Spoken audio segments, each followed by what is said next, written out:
I've just been a fan of film my whole life. I remember when I was a little kid going to films, my dad would take me to films like Dawn of the Dead, which probably wasn't so good for a 7-year-old. But I just love movies, watching movies my whole life. About 2 years ago, I started acting locally, and I really loved the acting. And then one day I was at a film festival, the Short and Sweet Film Festival that's here in Cleveland. And I saw a movie, and the director came out for the Q&A, and he said he made it himself on his phone. And I couldn't believe it. You would never known. So I thought, oh, can I make a movie on my phone? So I went out and did it. And yeah, it's been at 16 festivals. It's screened in Hong Kong and Norway.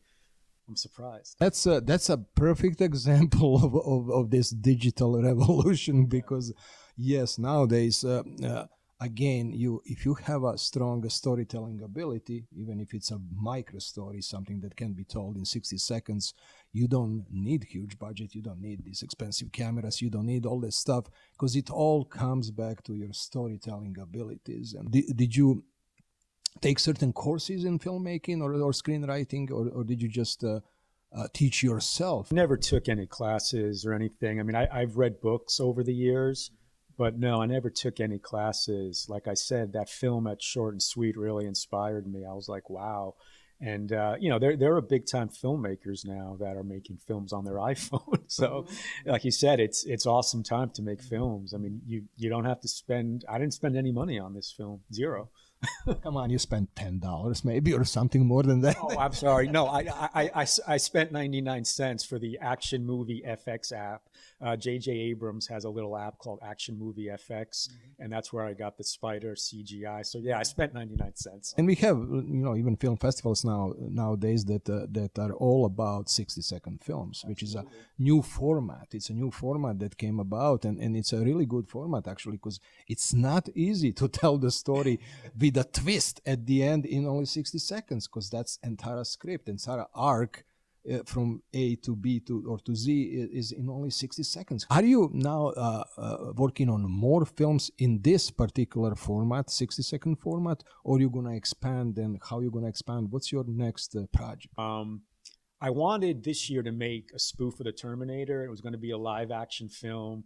And I wrote the script, I scouted locations, I found some awesome actors here in Cleveland, and I was about to shoot it, but the main character, an actor, is a dog, and I lost access to the dog, so I had to wait. I could get another dog. Is the dog alive? I mean, No, the dog's alive. I won't go into the details. I lost access to it. But the whole thing was based on this particular dog. Okay. But if anybody has a Yorkie out there, a really, really cute Yorkie, let me know, because the main character is a dog and it is a Yorkie. Mm-hmm. Yeah. And then my friend James Cho, he teaches at DePaul University.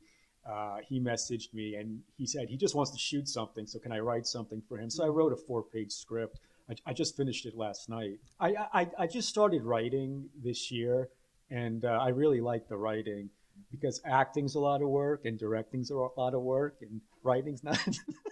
But it's not easy to tell a really good story. I mean, because you have to come up with something that's better than, thousands and thousands of scripts out there, because now everybody's writing too. There are so many script competitions and thousands of screenplays, and it's not easy to compete. But John, I'm impressed with your body of work, because I know you personally, locally here, and I kind of followed your career in the last couple of years, and I'm impressed, how much you actually achieved with, these couple of films that were very successful in the last 12 months. I have a film ready for you next year, so I'm all set, yeah. I just want to say thank you to you, and thank you to the festival for selecting Arachnoid. It's awesome.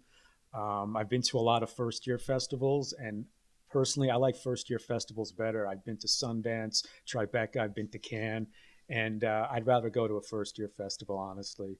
And one last thing, I want to give a plug for the Astoria Film Festival in Astoria, New York. Submissions are opening tomorrow, October 1st, and it's going to be May 19th in New York City, and it's a great festival, so I just wanted to give it a little plug. Thank you, John, and we'll be right back.